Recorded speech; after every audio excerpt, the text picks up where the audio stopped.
Hey, Professor Meister, thank you for joining me here on this interview. We asked you a couple simple questions about your discipline, about radio. Let's begin. First, introduce yourself. Tell us what you do, who you are. I'm happy to do that, yeah. So my name is Sam Meister. I am an instructor in the School of Art and Creative Media, but for 12 years, my position was housed in the communication department in the School of Arts and Sciences. So I've kind of been all over in terms of where I'm located in the university structure, but I've always, as I've worked at Millikin, been the faculty advisor / station manager of WJMU, and I've taught media and media studies courses for 14 years now. Can you describe your experience with radio and how it relates to?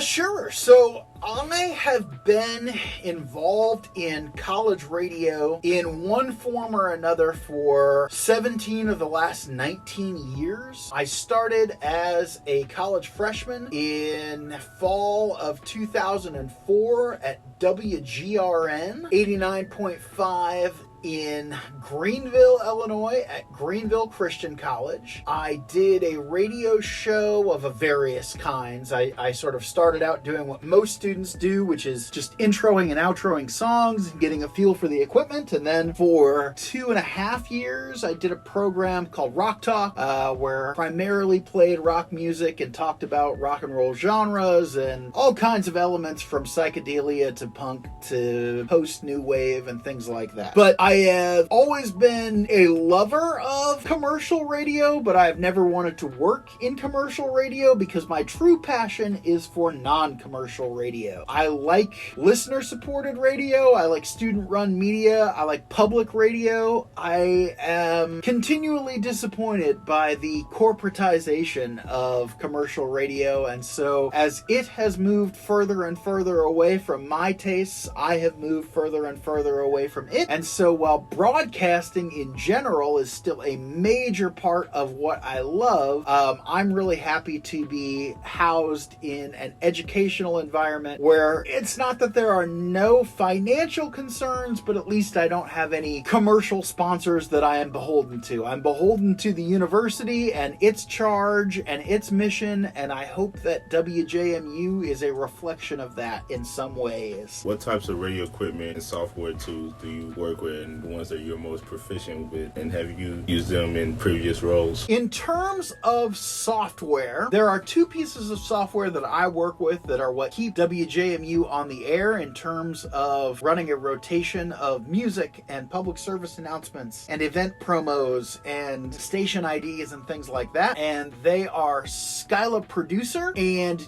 Digital Program Director, and then I guess I also work with a program called Skyla On Air, which is what you're working with when you're in the studio and you are deciding what songs you're going to put next and what songs you're going to cut out and what do you want to drag in as far as like, do I need to run a PSA this hour and do I want it to be a minute long or do I just want a 30-second PSA? So Skyla is the one you do most of that stuff with. Digital Program Director is the piece of software that shuffles the playlist pretty much every week, every day. And so I work with that pretty much on a weekly basis unless I want to go in and change something. But I would say the program that I probably spend the most time working with is Pro Tools by Avid, where I do most of the audio production that I work on. How do you ensure optimal performance and maintenance of radio transmitters and receivers when you're broadcasting? Many, if not most, radio stations are held together with duct tape and baling wire. There is always a piece of equipment that can break when you're dealing with 8 computers, not including my own desktop computer, which sometimes malfunctions, along with 4 amplifiers that I'm regularly maintaining. I maintain the WJMU stream. I also maintain all 3 soundboards, including the broadcast board, microphones, all kinds of stuff, turntables. So plenty of stuff can go wrong, and so what I'd say you're kind of doing is constantly juggling and checking on stuff and making sure that your hardware works and that your software works, and that if they don't work, you've got a backup plan in place so that you don't end up going off air. Well, what skills or knowledge and or experience do you think that is needed to become a radio host or a software engineer? So I think more than anything else, what I talk about, because radio is now an industry where nobody just does one thing. If you work in radio, even if you are a host, you are also somebody doing sales, whether it's doing spots or making cold calls or just maintaining the relationships that you have with sponsors that are already sponsoring your programming. And so I really think that more than anything else, radio is about, are you able to have a good conversation with somebody?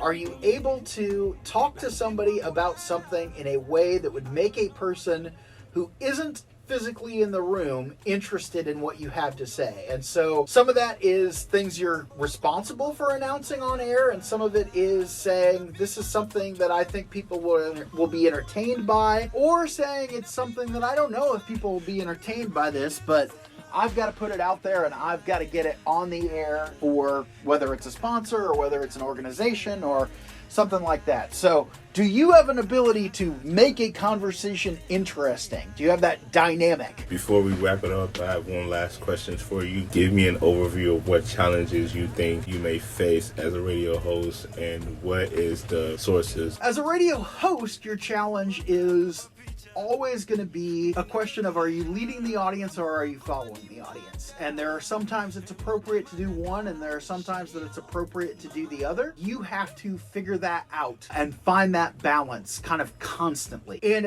in terms of academic study and citation, I still think of radio as being fully and completely rooted in the communication discipline, which means that our citation style is from the American Psychological Association, or APA, and I think that's particularly important in communication because so much of social science is about when the research was published.